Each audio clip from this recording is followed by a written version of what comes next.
ప్రియమైన సహోదరి సహోదరులారా, మీ అందరికీ ఒక మంచి వార్త. మేము 365 అంశాలను 6 భాషల్లో పంచుకోబోతున్నాం. ఇంగ్లీష్, కన్నడ, హిందీ, తమిళం, తెలుగు మరియు మలయాళం. దయచేసి ఆ వాక్యములను వినండి, ధ్యానించండి మరియు ఆశీర్వదించబడండి. దయచేసి సబ్స్క్రైబ్ చేయండి మరియు మీ స్నేహితులతో పంచుకోండి. ధన్యవాదాలు.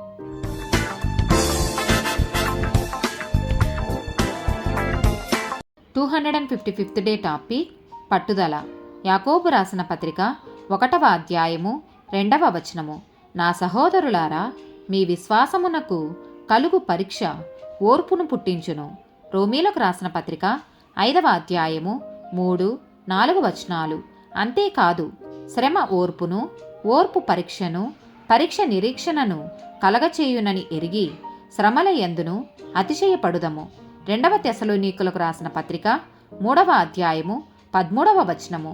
సహోదరులారా, మీరైతే మేలు చేయుటలో విసుకవద్దు. గలతీయులకు రాసిన పత్రిక 6వ అధ్యాయము 9వ వచనము. మనము మేలు చేయుట యందు విసుకకయుందము. మనము అలయక మేలు చేసితిమేమని తగిన కాలమందు పంట కోతుము.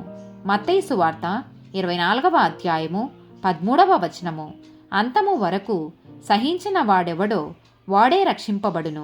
ప్రకటన గ్రంథము 2వ అధ్యాయము 10వ వచనము. ఇదిగో, మీరు శోధింపబడునట్లు అపవాది మీలో కొందరిని చెరలో వేయింపబోచున్నాడు. 10 దినముల శ్రమ కలుగును. మరణము వరకు నమ్మకముగా ఉండుము, నేను నీకు జీవ కిరీటమిచ్చెదను. రోమీలకు రాసిన పత్రిక 8వ అధ్యాయము 25వ వచనము. మనము చూడని దాని కొరకు నిరీక్షించిన ఎడల ఓపికతో దాని కొరకు కనిపెట్టుదము. హెబ్రీలకు రాసిన పత్రిక 12వ అధ్యాయము 1వ వచనము. ఇంత గొప్ప సాక్షి సమూహము మేఘము వలె మనలను ఆవరించి ఉన్నది. ఆమేన్.